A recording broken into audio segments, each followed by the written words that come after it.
Hello, നല്ലൊരു വൈകുന്നേരം അല്ലേ? എന്താ സൂര്യൻ ഏകദേശം അസ്തമിക്കാറായിട്ടുണ്ട്. ഡിസംബർ മാസത്തിലൊക്കെ ഏകദേശം നാട്ടിലെ പോലെ തന്നെയായിരിക്കും ഗാനയിലും. പകല് വളരെ കുറവാണ്. സമയം ഒരു 5 മണിയൊക്കെ ആവുന്നതേ ഉള്ളൂ. പക്ഷെ ലൈറ്റ് കുറഞ്ഞു വരികയാണ്. ഈ വൈകുന്നേരം ഞാൻ വെറുതെ പുറത്തേക്ക് ഇറങ്ങിയതല്ല കേട്ടോ. ഞാൻ എൻ്റെ ഫ്രണ്ടിൻ്റെ വീട്ടിലേക്ക് പോവാണ്. സംഭവം സിമ്പിളാണ്. അവിടെ മിറാക്കിൾ ഫ്രൂട്ട് പഴുത്തു എന്നറിഞ്ഞാണ് വൈകുന്നേരം ആയപ്പോൾ ഞങ്ങളൊക്കെ അങ്ങോട്ട് വെച്ച് പിടിച്ചത്. അപ്പോൾ നമുക്ക് അവിടത്തേക്ക് പോയി നോക്കാം. വാ.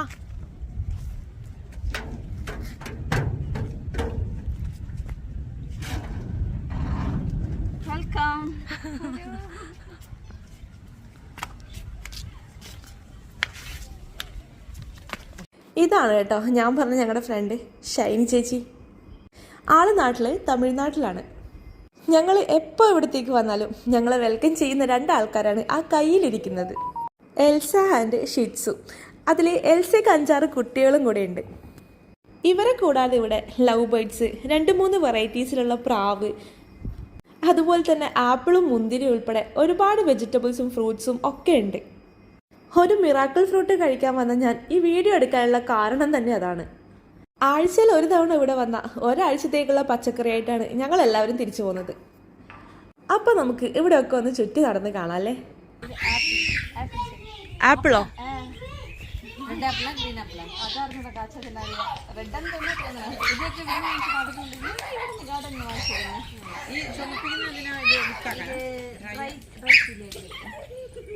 ഇപ്പൊ കണ്ടൊരു ചെടിയില്ലേ, അതാണ് ആപ്പിൾ ട്രീ ആയിട്ടില്ല, അത് വളർന്നു വരുന്നതേ ഉള്ളൂ. ഇവിടുത്തെ ഒരു ഗാർഡനിൽ നിന്നാണ് അവരത് വാങ്ങിയത്. ഞാൻ കരുതിയത് ആപ്പിളൊക്കെ തണുപ്പുള്ള സ്ഥലങ്ങളിൽ മാത്രമാണ് ഉണ്ടാവുന്നതെന്നാണ്. പക്ഷേ നമ്മുടെ കേരളത്തിലെയും ഗാനയിലെയും ഒക്കെ കാലാവസ്ഥ ഏകദേശം സെയിം ആണ്. അപ്പോൾ ഇവിടെ ആപ്പിളൊക്കെ വളർന്നത് കാണുമ്പോൾ ഒരത്ഭുതമല്ലേ? മധുരക്കിഴങ്ങ്, ചക്കരക്കിഴങ്ങ്, പറങ്കിക്കിഴങ്ങ്, രാമൻ നായർ, ഇങ്ങനെ പല പേരിൽ അറിയപ്പെടുന്നതാണ് ഈ ഒരു സാധനം. പേര് കേട്ട് നിങ്ങൾ ഞെട്ടണ്ട, ആളെ കണ്ടാൽ നിങ്ങൾക്ക് മനസ്സിലാവും. നാട്ടിൽ നിന്ന് കൊണ്ടുവന്ന കാന്താരി മുളകിൻ്റെ വിത്ത് വരെ മുളപ്പിച്ചിരിക്കുകയാണ് ഇവർ. ഒരു സ്പേസ് പോലും ഇടയില്ലാതെയാണ് ഇവിടെ എല്ലാ കൃഷിയും ചെയ്തിരിക്കുന്നത്. തൊട്ടൊന്നും ആവില്ലല്ലോ. നമ്മള്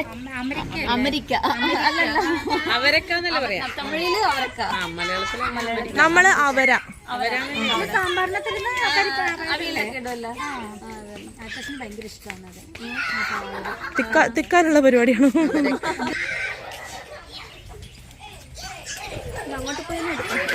രണ്ടാഴ്ച മുന്നേ ഞങ്ങൾ ഇവിടെ വന്നപ്പോൾ ഈ 2 ആൾക്കാർ ഇവിടെ ഇല്ലായിരുന്നു. അതിൻ്റെ ഒരു പരിചയക്കുറവ് 2 പേരും കാണിക്കുന്നുണ്ട്. അപ്പോൾ ഷൈനിയാണ് പറഞ്ഞത് ഒരാഴ്ച മാത്രമേ ആയിട്ടുള്ളൂ ഇവരിവിടെ എത്തിയിട്ടെന്ന്. പേരറിയാത്തത് കൊണ്ടും കാലിന് നിറച്ചും തൂവലുള്ളത് കൊണ്ടും ഞങ്ങളൊക്കെ ചെറുപ്പത്തിൽ ഇതിനെ ഷൂ പ്രാവ് എന്നാണ് വിളിച്ചുകൊണ്ടിരുന്നത്. ഫാൻറ്റെയിൽ പീജിയൻ അങ്ങനെ എന്തോ ആണ് ഈ ബ്രീഡിൻ്റെ പേരെന്ന് ചെറിയൊരു ഓർമ്മ. എവിടെയോ വായിച്ചതുപോലെ. നിങ്ങൾക്കറിയാമെങ്കിൽ നിങ്ങളൊന്ന് കമൻറ്റ് ചെയ്യട്ടോ. ഇത് ടർട്ടിൽ വൈൻ ഹാങ്ങിങ് പ്ലാന്റ് ആണ്. ഈ ചെടി ഞാൻ വീട്ടിൽ വളർത്തിയത് ഇവിടുന്ന് കൊണ്ടുപോയിട്ടാണ്. നന്നായിട്ട് വളർന്നിട്ടുണ്ടായിരുന്നു. പക്ഷെ നമ്മൾ നാട്ടിൽ പോയ ആ 2 മാസം വെള്ളമൊന്നുമില്ലാതെ തിരിച്ചു വരുമ്പോഴേക്കും ഒക്കെ വാടിപ്പോയി. ഞങ്ങളീ നടന്നു പോകുന്നത് മുന്തിരിച്ചെടിയുടെ അടിയിലൂടെയാണ്. ഈ ചെടിക്ക് ലോകത്ത് എവിടെയും കേൾക്കാത്തൊരു ഹൈപ്പ് ലാലേട്ടൻ കൊടുത്തു വെച്ചിട്ടുണ്ട്. മുന്തിരി വള്ളികൾക്കടിയിലൂടെ നടക്കുമ്പോൾ അതാണ് ആപ്റ്റായിട്ടുള്ള ഡയലോഗ്. പക്ഷേ ഇന്ന് നമുക്ക് എൻ്റെ കുറച്ച് ഡയലോഗ് കേട്ടോണ്ട് നടക്കാം. കുറച്ച് നാൾ മുമ്പ് ഞാൻ ഇവിടെ വരുമ്പോഴാണ് ഇവരിത് ഇവിടെ നടുന്നുണ്ടായിരുന്നത്. പെട്ടെന്നാണ് ഇത് പന്തലിച്ച് കായ്ച്ചു തുടങ്ങിയത്. ചെറിയ ചെറിയ കുരുക്കൾ പോലെ പച്ച നിറത്തിൽ ഇത് കായ്ച്ചു തുടങ്ങിയിട്ടുണ്ട്. അപ്പോൾ ഇത് വലുതാവുന്ന സമയത്താണ് ഇതിന് ബ്ലാക്ക് കളർ വരുന്നതെന്നാണ് ഇവർ പറഞ്ഞത്.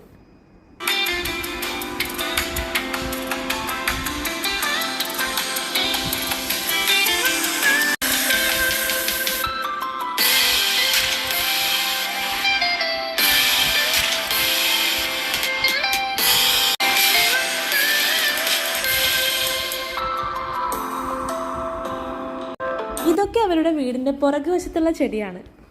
ആദ്യം ഞാൻ കരുതിയത് ഇതൊരു പ്ലാസ്റ്റിക് ഫ്ലവർ ആണെന്നാണ്. അത്യാവശ്യം നല്ല കട്ടിയുള്ള ഇതളൊക്കെ ആയിരുന്നു. നേരിട്ട് കാണുമ്പോൾ ഇതൊക്കെ ഒരു വല്ലാത്ത ഭംഗിയാണ്. ഫോണിൽ അത് എത്രത്തോളം ഉൾക്കൊള്ളിക്കാൻ പറ്റുന്നുണ്ടെന്ന് എനിക്കറിയില്ല. നമ്മുടെ കണ്ണുകളിലൂടെ കാണുമ്പോൾ ഇതിൻ്റെയൊക്കെ നിറവും ഭംഗിയും ഇരട്ടിയാണ്.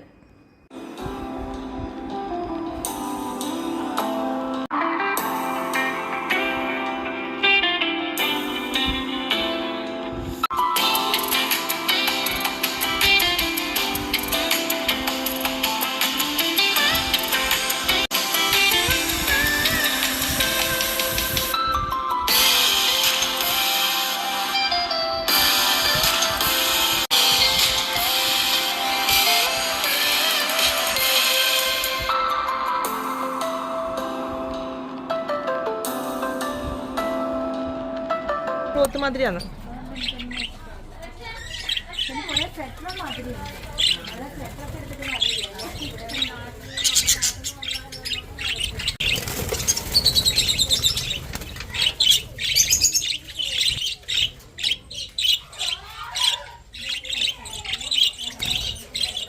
വീടിന് ചുറ്റുമുള്ള സ്ഥലത്ത് എല്ലാ പച്ചക്കറികളും ഒരുമിച്ച് നട്ടു വളർത്തിയിട്ടാണുള്ളത്. ഗാനയിലില്ലാത്ത 2 പച്ചക്കറികളാണ് വെള്ളരിക്കയും ചേനയും. ഇവിടെ ഒരു മാർക്കറ്റിലും അത് അവൈലബിൾ അല്ല. പക്ഷേ ഇവിടെ വന്നിട്ടാണ് ഞങ്ങൾ അത് രണ്ടും വീട്ടിലേക്ക് കൊണ്ടുപോകുന്നത്. ഞാൻ വീഡിയോ എടുത്ത് വരുമ്പോഴേക്കും ഇവിടെ ഇതാ ഒരു ബോക്സ് ചിപ്സിൻ്റെ കാര്യത്തിൽ ഏകദേശം തീരുമാനമായിട്ടുണ്ട്. കയ്യോടെ അതിൽ നിന്ന് കുറച്ച് വാങ്ങിയിട്ടാണ് ഇതാ അഡീനിയം പ്ലാന്റ്സിൻ്റെ വീഡിയോ എടുക്കുന്നത്. ഒരുപാട് കളർ വെറൈറ്റീസ് ഉണ്ട്. ഇതിൻ്റെ ഗ്രോത്ത് വളരെ പതുക്കെയാണ്. ഇവിടുന്ന് ഏകദേശം ഞാനൊരു 6 എണ്ണം വീട്ടിൽ കൊണ്ടുപോയി നട്ടിട്ടുണ്ട്. ഒരു വർഷമായിട്ടും അതിപ്പോഴും ഒരു 10-12 സെൻറ്റിമീറ്റർ നീളത്തിൽ മാത്രമേ വളർന്നിട്ടുള്ളൂ. ഇതിൻ്റെ സ്റ്റെമ്മ് നമുക്ക് ഇഷ്ടമുള്ള രീതിയിൽ കട്ട് ചെയ്ത് വളർത്താൻ വേണ്ടി പറ്റും. യൂട്യൂബിലൊക്കെ അതിൻ്റെ വീഡിയോസ് അവൈലബിൾ ആണ്. റോസ് തന്നെ ഒരു 6-7 കളറുണ്ട്. അതിൻ്റെ തൊട്ടിപ്പുറത്ത് കാണുന്നത് ഡ്രാഗൺ ഫ്രൂട്ടിൻ്റെ ചെടിയാണ്. പക്ഷേ ഇതുവരെ അതിൽ കായൊന്നും പിടിച്ചിട്ടില്ല എന്നാണ് പറയുന്നത്. വീടിൻ്റെ പുറത്തേക്ക് ഇറങ്ങിയാലും നമുക്ക് പച്ചപ്പ് മാത്രമേ കാണാൻ കഴിയൂ. ഗേറ്റിനടുത്തുള്ള ചെറിയൊരു സ്പേസിൽ പോലും മുല്ല നട്ടു വെച്ചിരിക്കുകയാണ്. അതിൻ്റെ പൂക്കൾ താഴെ ഇങ്ങനെ കൊഴിഞ്ഞു കിടക്കുന്നുണ്ട്. ശരിക്കും പറഞ്ഞാൽ ജൈവ സമൃദ്ധിയോടുകൂടിയുള്ള ഒരു വീട്. മതിലിനകത്തുള്ള സ്ഥലപരിമിതി കൊണ്ട് ബാക്കിയുള്ള കൃഷികളൊക്കെ അവർ ഗേറ്റിന് പുറത്താണ് നട്ടിരിക്കുന്നത്. അതായത് റോഡ് സൈഡിൽ മതിലിനോട് ചേർന്ന്. തെങ്ങ്, പപ്പായ, മാവ് ഒക്കെ ഇവിടെയുണ്ട്. പപ്പായ തന്നെ 2 വെറൈറ്റീസ് ഉണ്ട്. രണ്ടും അതിൻ്റെ ഷേപ്പിലാണ് വ്യത്യാസപ്പെട്ടിരിക്കുന്നത്.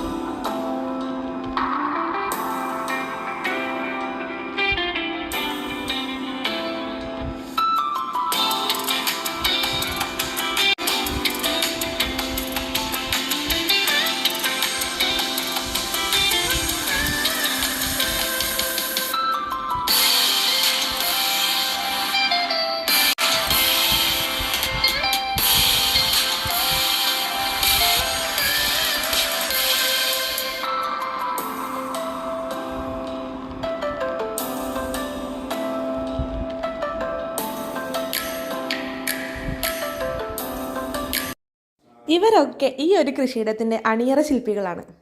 എല്ലാ ദിവസവും രാവിലെയും വൈകുന്നേരവും വെള്ളം ഒഴിക്കുന്നതും ഇതൊക്കെ നന്നായി ശുശ്രൂഷിക്കുന്നതിലും കൊണ്ടുപോകുന്നതിലും ഇവർ ഒരുപാട് ഹെൽപ്പ് ചെയ്യുന്നുണ്ട്.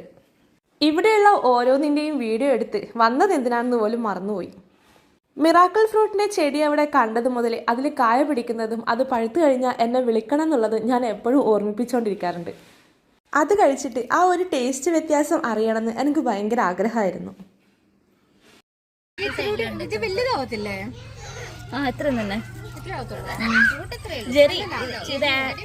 ചെറിയ വെറൈറ്റി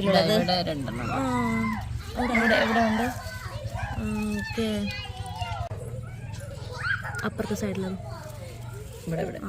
ആക്ച്വലി ഇതെല്ലാരും. അപ്പോൾ ഞങ്ങൾ ഫ്രൂട്ടൊക്കെ പറിച്ച് അവിടെ തന്നെ ഉണ്ടായ പാവയ്ക്കയും അതുപോലെ തന്നെ ചെറുനാരങ്ങയും പച്ചമുളകൊക്കെ പറിച്ച് വെച്ചിട്ടുണ്ട്.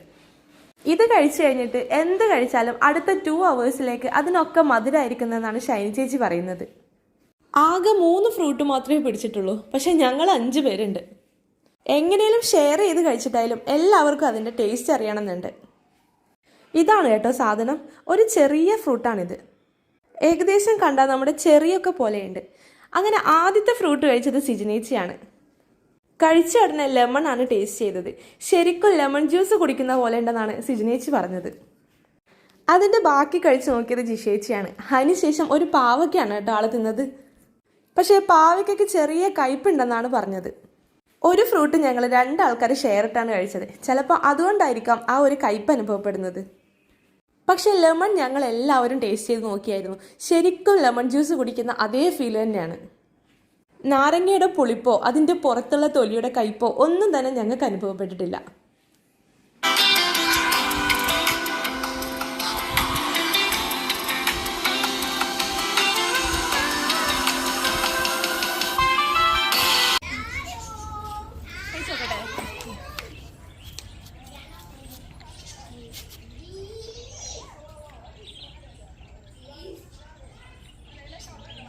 മധുരമുണ്ട്.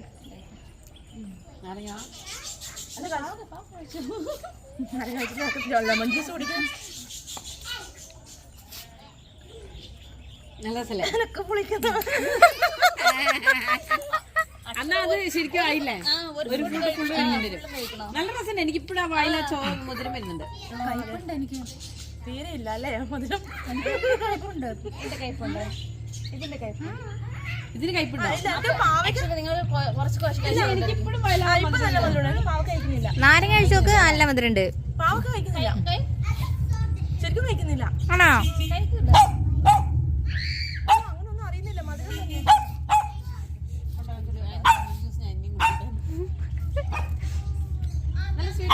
നല്ല ടേസ്റ്റ് ഉണ്ട്, സൂപ്പർ.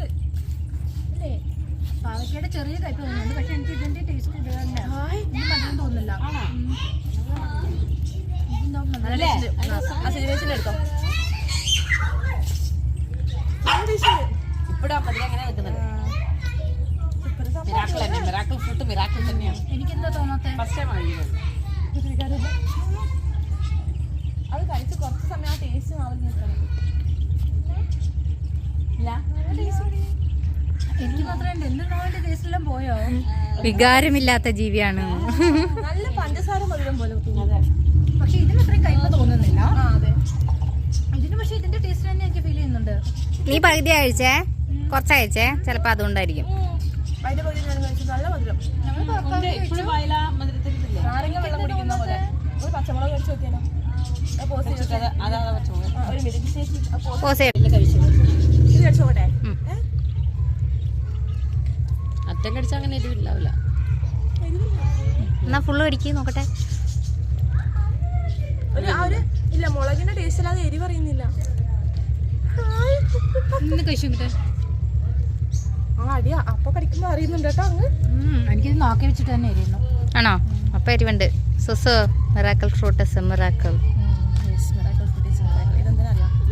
അതിന്റെ അല്ലി നാവിലോട്ട് വെച്ചപ്പോ തന്നെ എരിയുന്നുണ്ട്. പക്ഷെ ഇത് സൂപ്പർ. അതെ, മുളക് കുറച്ച് എരിവുണ്ട്, പക്ഷെ കുഴപ്പമില്ല. അതിന് ഒരു 5-6 ചിപ്സ് ഒന്നുകൂടി ഉണ്ട്. ശരി, നിങ്ങൾ എല്ലാവരും തോന്നും. അങ്ങനെ ഇവിടെ വന്നതിൻ്റെ ആ ദൗത്യം പൂർത്തിയായിട്ടുണ്ട്. കുറേ നാളത്തെ ആഗ്രഹമാണ്. ഫേസ്ബുക്കിലും ഇൻസ്റ്റഗ്രാമിലും ഒക്കെ ആൾക്കാരൊക്കെ ഇത് കഴിച്ചതിന് ശേഷം ലെമണൊക്കെ കഴിക്കുന്നത് കാണുമ്പോൾ കൊതി തോന്നാറുണ്ട്. എന്തായിരിക്കും ആ ഒരു ഫീൽ എന്നറിയാൻ. ഞങ്ങൾക്ക് ഒരു ഫ്രൂട്ടിൻ്റെ പകുതി മാത്രം കിട്ടിയോണ്ടാണോ എന്നറിയില്ല. ലെമൺ സൂപ്പറായിരുന്നു, പക്ഷേ ബാക്കിയൊക്കെ ചെറിയ തോതിൽ അതിൻ്റെ ടേസ്റ്റ് ഉണ്ടായിരുന്നു. ഇവിടെ വന്നാൽ സ്ഥിരമായിട്ട് ഞങ്ങൾ ചെയ്യുന്ന ഒരു പരിപാടിയാണ് ഇവിടെയുള്ള ചെടികളുടെ വിത്തും തണ്ടും ഒക്കെ എടുത്ത് വീട്ടിൽ കൊണ്ടുപോയി നടുക എന്നുള്ളത്. ഒരു കുഞ്ഞു പൂവ് അവിടെ നിറച്ചും വിരിഞ്ഞു കിടപ്പുണ്ടായിരുന്നു. അപ്പം അതിൻ്റെ വിത്താണ് ഷൈനി ചേച്ചി ഞങ്ങൾക്ക് കാണിച്ചു തരുന്നത്. ഒരു കുഞ്ഞു വിത്ത് നട്ടാണ് ആ ഒരു ചെടി അവിടെ മൊത്തം സ്പ്രെഡാക്കി എടുത്തതെന്നാണ് അവർ പറഞ്ഞത്. നല്ല ഭംഗിയിൽ വയലറ്റും വെള്ളയും മിക്സ് ആയിട്ടാണ് ആ ഒരു ഫ്ലവർ ഇരിക്കുന്നത്. അപ്പം ഞങ്ങളെല്ലാവരും അതിൻ്റെ കുറച്ച് വിത്ത് വീട്ടിലേക്ക് കൊണ്ടുവന്നിട്ടുണ്ട്. പക്ഷെ ഷൈനി ചേച്ചി എപ്പോഴും ഇതൊക്കെ നന്നായിട്ട് കെയർ ചെയ്യും. ഞങ്ങളാണെങ്കിലോ മടിയന്മാരാണ്. എല്ലാ ദിവസവും ചെടികൾക്കൊന്ന് വെള്ളം ഒഴിക്കാൻ പോലും ഞങ്ങൾക്ക് മടിയാണ്. വീഡിയോ ഒക്കെ എടുത്ത് അവിടുന്ന് ഒരു കട്ടറൊക്കെ അടിച്ച് സംസാരിച്ചിരുന്നപ്പോൾ സമയം പോയത് അറിഞ്ഞില്ല. 6:30 ആയിട്ടുണ്ട്. സന്ധ്യ ആയിക്കഴിഞ്ഞാൽ ഇവിടെ ഗാർഡനിലൊക്കെ ഇങ്ങനെ ലൈറ്റുകൾ ഉണ്ടാവും. ഇതും ഒരു പ്രത്യേക ഭംഗിയാണ് കാണാൻ. ഇനി ലൈറ്റുകളൊന്നും ഇല്ലെങ്കിലും പച്ചപ്പ് കൊണ്ട് തന്നെ വളരെയധികം ഭംഗിയാണ് ഇവിടെ കാണാൻ. നമ്മൾ നാട്ടിൽ ജീവിക്കുന്നത് പോലെ അതുപോലുള്ള ചുറ്റുപാടിൽ മറ്റൊരു രാജ്യത്ത് ജീവിക്കാൻ കഴിയുന്നത് തന്നെ ഭാഗ്യമാണ്. ഇത്രയേ ഉള്ളൂ ഇന്നത്തെ ഒരു വീഡിയോ. ബൈ.